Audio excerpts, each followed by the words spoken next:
Guys, someone got a new refrigerator. Yeah, we just got it today. They delivered. Want to say thank you, Thai and Surita, for getting us this new refrigerator. Really beautiful. ขอบใจไทยกับสุริยาเนาะลูกเคยกับลูกสาวซื้อตู้เย็นใหม่ให้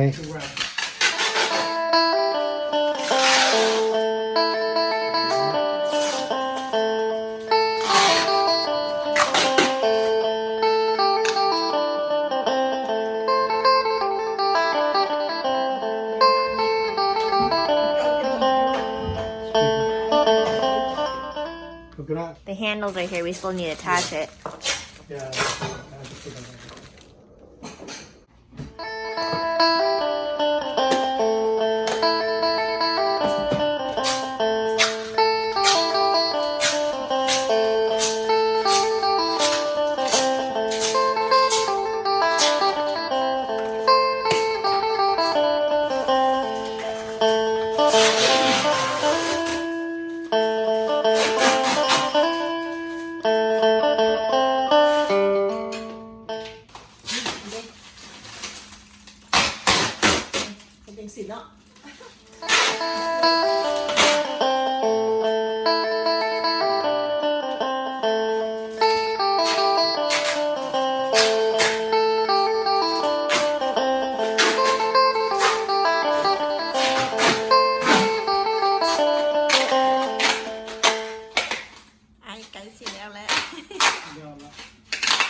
โอ้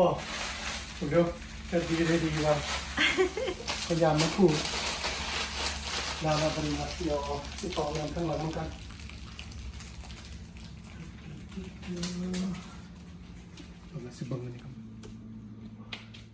Checking for the water filter location ซอกหาบอลตองน้ำเนาะเพราะท่อมันอยู่ใส่ ไอโหเละอยู่ใส่ นี่เลย โอ้แบบใหม่เนาะโอ้ขัดได้นี่นะ เด้ฟิลเตอร์มันนะ โอ้อันเก่าเขาอยู่ทางล่างเนาะไอเนาะ อันนี้ตองน้ำอันนี้นะ อันนี้เฮ็ดน้ำก้อนเด้อยู่น้ำกันเนี่ยไอ มันก็ได้ละ โอ้ดีเนาะ เอาละไว้จงทางล่างไว้ เนาะแต่ว่าตอนน้ำมันต้องตอนข้างหลังก็ ว่าโอ้อันนี้ฟิลเตอร์โอเคเวลาเขาเปลี่ยนมันง่ายนะไอ เป เนาะ ลี่ยนมันง่ายข้างหน้า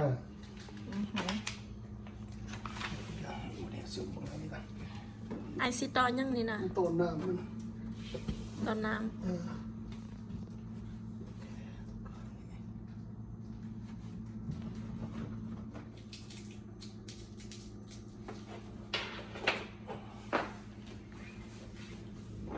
water line is connected and no leak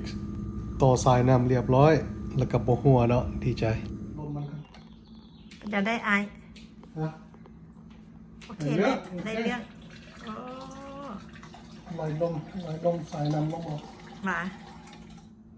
few more glasses then the water should be clear to drink and good to go ไล่มันออกไล่ๆเนาะ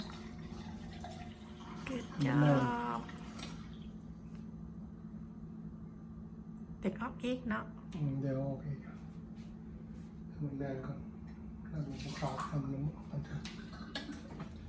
The water is clean now and it's time to remove the base protector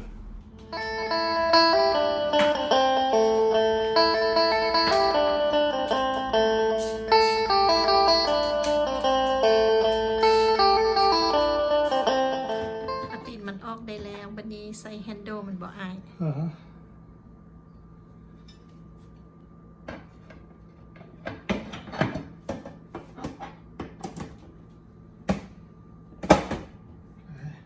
ได้ละ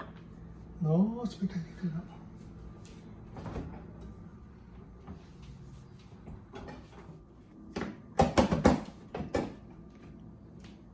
Oh, put it up.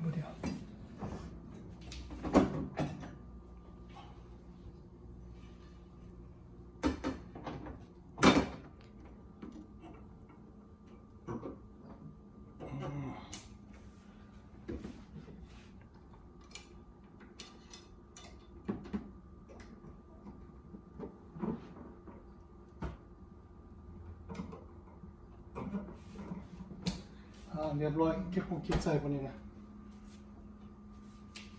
งามบอก งามครับ นำก็ได้ละ น้ำกระไดแล้ว น้ำแข็งก็สิดังละเต้นี่เป็นแล้วได้น้ำแข็งก่อนเฮ้ยถ้ามันเย็นกว่านี้ตะกี้ขึ้นไปไม่ต้องใส่นั่นเราใส่ตัวกลางพอดีตัวนี้กันครับจะเทคนี่ของตู้เย็นตู้เย็นน้ำแข็งมัดน้ำก้อนมัด เป็นน้ำก้อน มะนาวนั่นนะเรียบร้อยเป็นอะไรบ้างพอตู้เย็นใหม่ฮะนะ หมักแพ้หมัก ฮะ เรียบร้อยหมดแล้ว ใครรู้มียังกินอยู่ในหันนี่ ยังไม่มียังเดียว เขากินพอดีเอามาใส่เทีย เจ๊ใส่อันนี้อันเดียวคน24 hour ก็ ใหญ่ดีเนาะ เย็นเหมือนเนาะคนละ บักใหญ่ ค่ะแต่ง ของกวางอีกบุต้องให้ทกหลายบนนี่ ปวดกินบัวเป็นมิตรได้ไปตลาดซื้อแต่คงกินมาใส่เต็มโอเค